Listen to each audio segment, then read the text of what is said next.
This recipe is super quick, it's really delicious. You can make it year-round. It's my cool smoke blender salsa. We're gonna use a high quality diced tomato, a 14.5 ounce of can. You're gonna add it to the blender. Next, we're gonna add a half a medium red onion diced. For the heat on this one, I got 3 tablespoons of chipotle puree.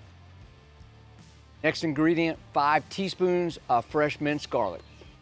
A half a jalapeno, I've de-seeded it and I've chopped it. Juice of 2 limes, seeds removed. I've got about 1 cup of cilantro leaves. I triple washed them and I've dried them. Last ingredient, 1 teaspoon of kosher salt. We're gonna pop the lid on the blender and we're gonna puree it until it's smooth.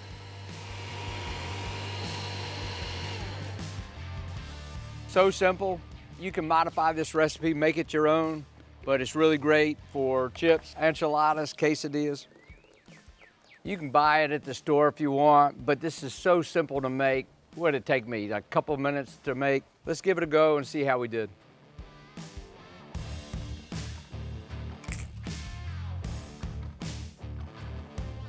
So good.